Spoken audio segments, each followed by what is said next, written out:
Why would someone come into you with a menopause issue? What are they feeling? Menopause, or I think when people start experiencing the symptoms, is around the perimenopausal area. So menopause is when you have stopped having your period for 12 months. Mm-hmm. That's when you're considered to be a menopausal woman.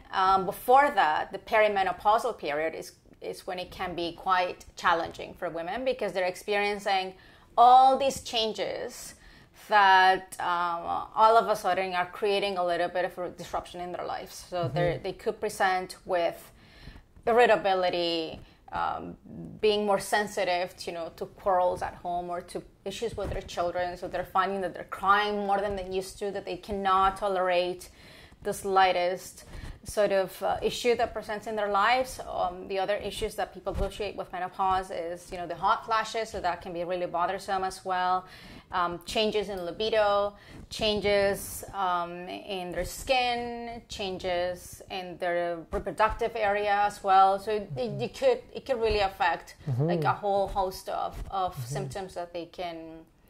Usually women, menopausal women or perimenopausal women, they seek the help of alternative practitioners or complementary and alternative practitioners, because we could do, like, depending on the presenting symptom, we could tailor the approach to what they want to address. For example, if it is hot flashes, we could propose, or we could recommend herbs that are specifically treating that, and we can do changes to your diet and to your lifestyle. We could add yoga, for example, or we could suggest other things in your life that are going to help you sort of address that symptom. When I've spoken to the women, the menopausal women that I've seen, is that when they go to their medical doctor asking for help with their menopausal symptoms, all they're offered is the hormone replacement therapy, which might not be necessarily the best idea if you've had like a history of breast cancer in your family, you've had breast cancer yourself, so that's sort of out of the question. And it can carry, side effects, these kinds of approaches. So with the toolbox that we have, we can actually address the symptoms without necessarily causing major, side effects in a safe and effective way. Why would you do hormonal replacement therapy?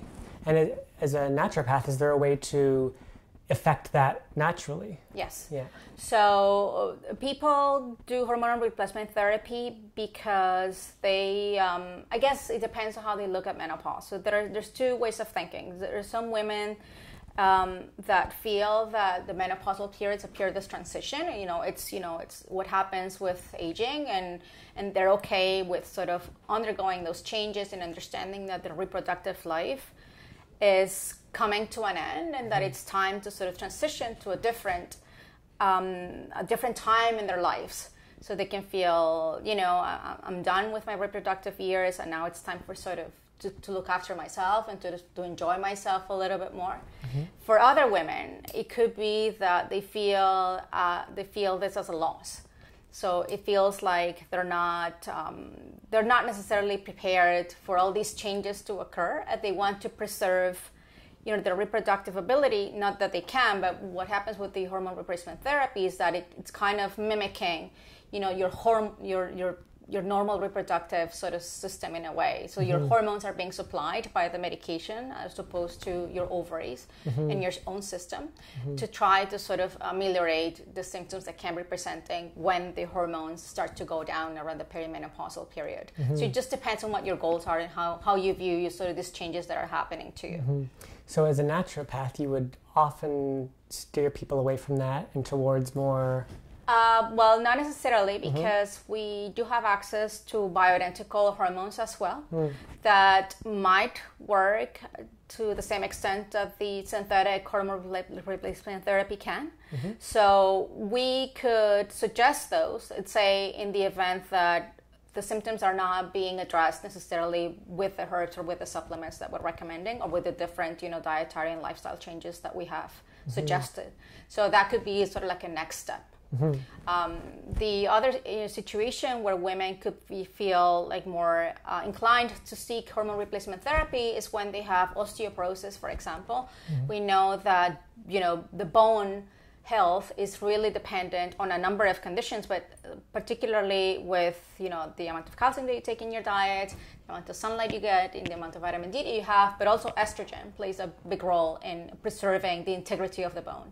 So for women that have had, osteoporosis or osteopenia, they might feel, more inclined to sort of go that route to sort of keep providing the estrogen that their bodies need.